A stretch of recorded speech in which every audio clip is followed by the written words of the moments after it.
We give thanks to the Most High God for yet another year. And not just another year, but another year of great possibilities for divine grace and fulfilled aspirations. Tonight, we celebrate the most valuable gift of God that God has given us, the gift of peace. And we can only begin by saluting all our peacemakers and peace builders.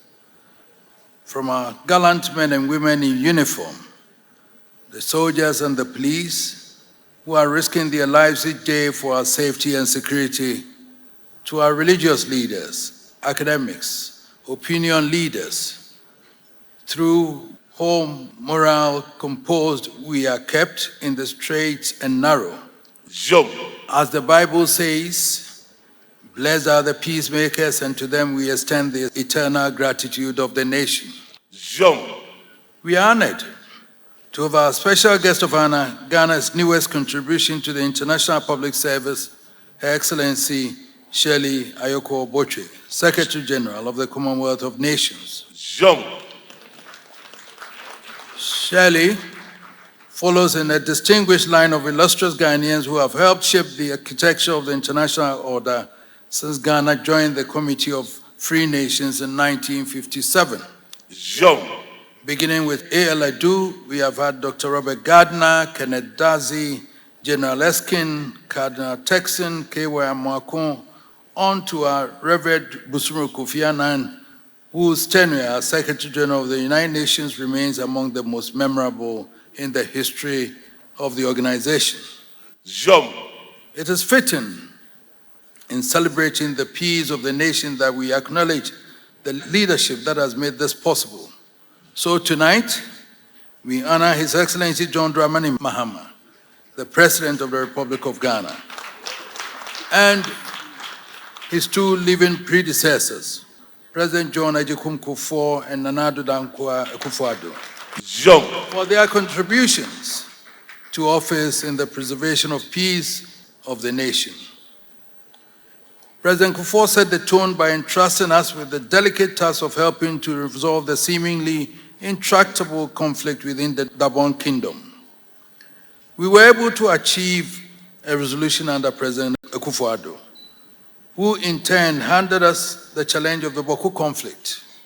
And by the forthright action of President Mahama, we hope the stake has been set for the restoration of harmony in time to Boko. In honoring them tonight, we are underlining our commitment to the unity of our nation and to greater harmony and consensus building in our political discourse. We seek to affirm that in office or out of office, Manhyia is home to whoever has the unique privilege of drawing the sacred sword of the state and swearing allegiance to the people. We know what it means to draw the impompous sword and swear to the people, and the moral and spiritual significance can never be lost or undervalued. Sadly, the adversarial nature of politics often threatens to overrun our natural instincts for civility and brotherliness.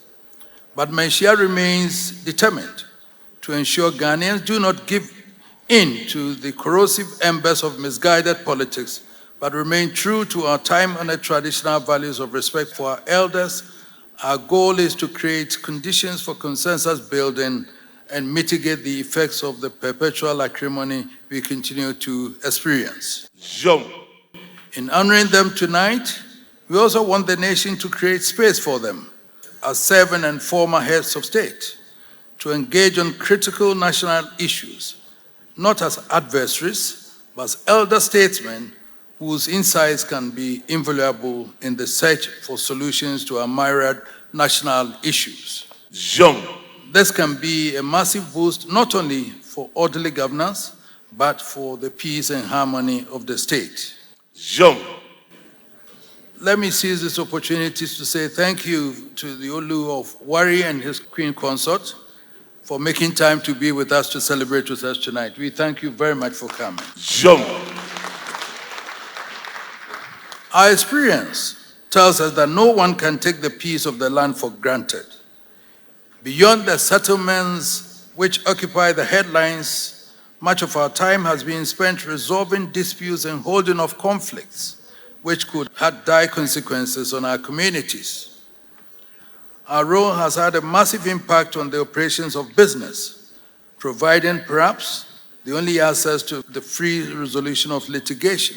Indeed, when I look back on the number of cases we have resolved and continue to resolve, and consider the impact they have made on the cost of doing business as well as the harmony it has established among families, we can only be thankful for the wisdom and ingenuity of our forefathers who created the structures on which chieftaincy is built.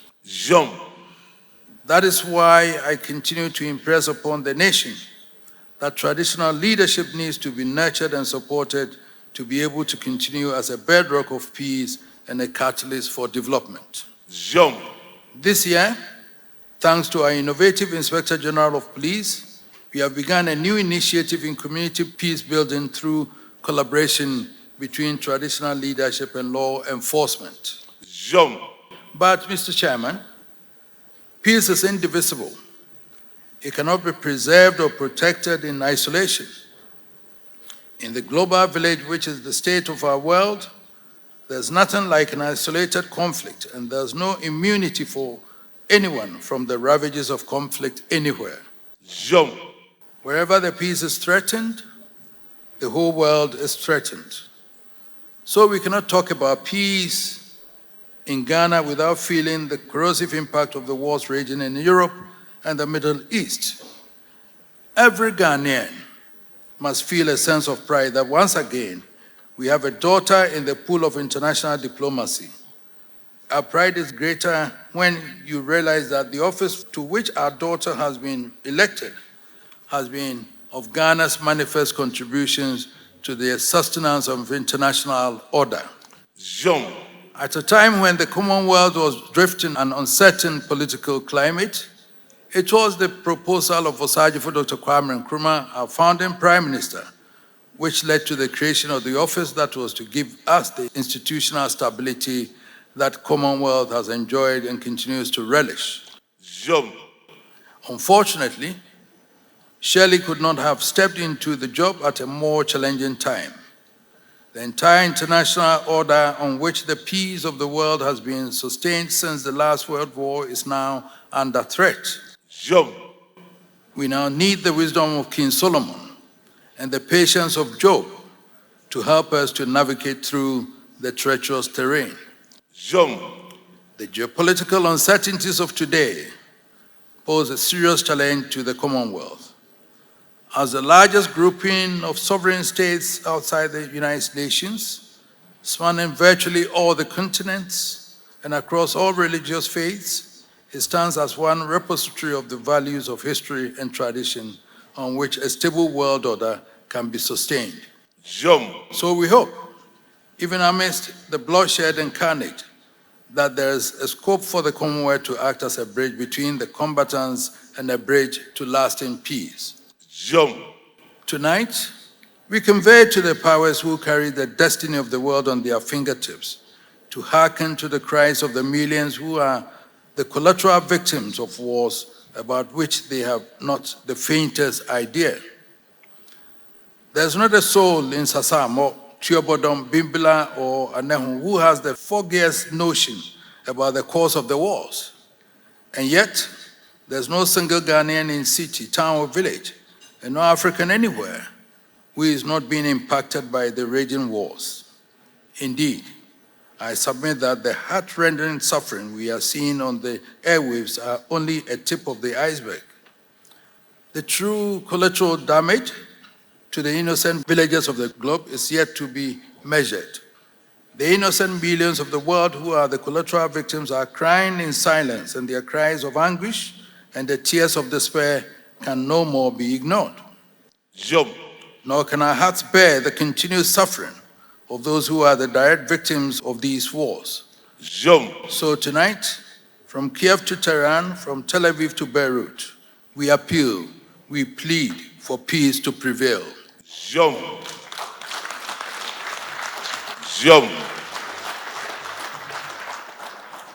My brother chairman, Even as we focus on peace, we cannot ignore the reality that there are preconditions for the sustenance of peace. Good governance, the rule of law, and a sound, resilient economy. We are not only celebrating 27 years of our reign, we are also celebrating the 70th year of the birth of Ghana as a sovereign nation. As you know, next year marks the 70th year of our birth and beginning of the 7th decade of our nationhood. We have every hope that the happy signs we see must be a prelude to a happier decade to come. Destiny has conferred on His Excellency President Dramani Mahama the duty of leading his people into the 7th decade of nationhood. As always, we remain faithful to the President on the journey towards the fulfillment of his mandate, and we cherish the hope that his legacy to successors will be a Ghana wealthier, happier, and prouder than he inherited. Along the journey, we hope he will help set the tone for a new politics for the decade of the 70s. A new politics less in acrimony, zero tolerance of insults, laid on the foundations of truth, discipline and respect for law and order, and focused on the 3 pillars of development, development, and development. The reality today is that there's no free lunch at the inn any longer. The current international order has no room for the lazy, the reckless, or the indisciplined. More than at any time in history, we have to survive by the sweat of our brows. It calls for a major attitudinal change at all levels of society. It is a challenge as much to our leaders as it is to every citizen of the land. For too long, we have indulged the luxury of blaming everybody else but ourselves for our woes. We even continue to blame the First Republic, which ended 60 years ago, for our failings today. Yes, 60 years later. We blame the government for corruption, but we ignore that the fact that we ourselves are responsible for stimulating it. Politicians blame religious leaders for mounting moral turpitude, and religious leaders blame politicians for lacking moral discipline. Parents blame schools for lack of discipline, and schools blame parents for lack of parental care. It is time to end the fruitless blame game. Each of us must look at ourselves in the mirror and ask, what can we do better for ourselves, for our families, and for the nation? It is the only way forward. When a Ghanaian walks into a shopping mall and finds more than 90% of the goods on offer to be imported, it must strike him instantly that there is a huge market for manufacturing in the country. And if there's any entrepreneurial instinct in him, it must drive him to explore the possibilities for investment. It is not a matter for government. It is a matter of business. It has been refreshing to listen to a number of initiatives from government to stimulate private sector production in agriculture, forestry, and industries. The creation of the Tree Crop Authority is a welcome innovation, and the efforts of the Ministry of Trade to drive investment in agro-business is another step in this direction. The challenge now is how the people are responding. The history of Ghana is replete with a number of government initiatives that have ultimately bitten the dust because the people have responded to them more as political gestures than as serious efforts at economic development. We cannot afford another phase of the same routine.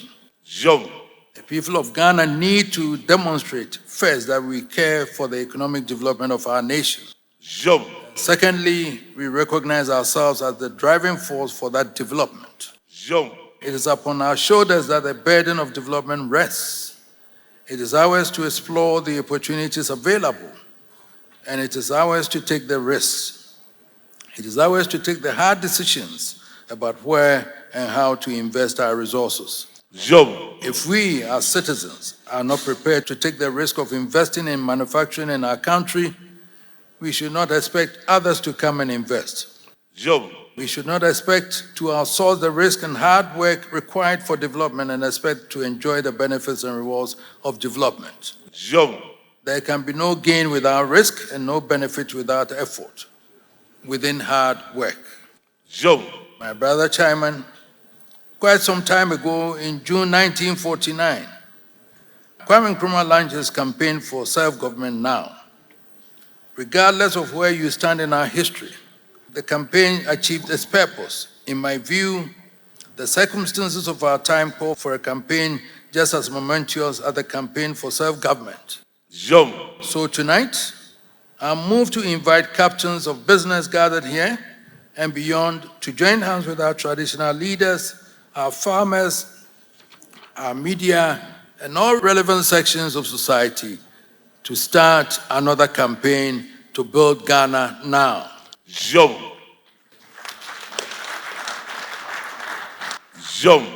It is a call to unleash the energies of our communities, to encourage our people to put their money where their mouths are, to raise the capacity, to take risks, and to invest in the future of the only nation we have. It is time once again for Walla to Wallasa. But then, whilst I say this, my dear governor, you have to put the money in there for us to be able to use it. Private sector needs the money, and therefore the banks also need the money. Fortunately, your treasury bills are not attractive now. So the monies must go into private sector for us to be able to use for investment. Because I know that the banks were just borrowing money to government and then buying them in treasury bills, and then in their balance sheets, it was showing that they are making profit. But the economy was not turning round. And therefore, that was not good banking. Government is borrowing money from them and paying interest to them. And their balance sheets were big and they thought that was banking. That was not banking. The money must go into the private sector to ginger that for economy to turn. So,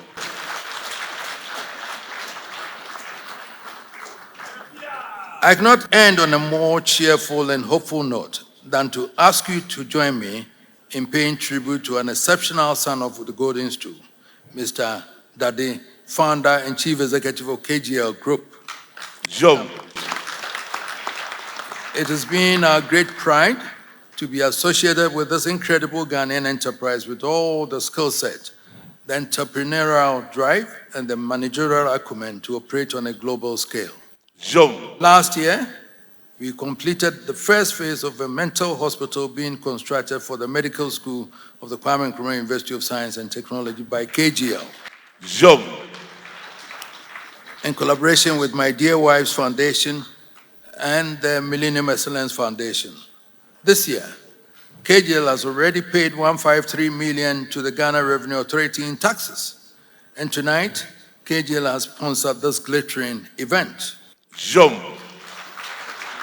KGL under Mr. Alex Apod-Dade's leadership is throwing the searchlight on exemplary Ghanaian business leadership and affirming beyond any doubt that the nation can only count its blessings from the success of its businessmen. Tonight, we do not only celebrate our son Dade and KGL, we celebrate examples of our chairman, Sir Sam Jonah, and many of you here that I've seen. Nick, and then my grandson Kwame, all of you, I'm talking to you to make sure that industry thrives in this world. So we celebrate examples of our chairman, we celebrate great industrial achievers who lead in the search for our nation and Africa to take full responsibility for the exploitation of the mineral wealth of the continent. We must each day draw inspiration from these titans and pray that on their mighty wings, our nation can fly to new heights and land us safely in the promised land of our forefathers. Thank you, my brother chairman. Thank you, our other statesmen, President Otumfuo, President John Mahama, and then President John Otumfuo. Our distinguished Secretary General of the Commonwealth of Nations. Thank you, captains of business and industry. May the dawn of the new decade see our nations ever greater and even stronger. Thank you very much.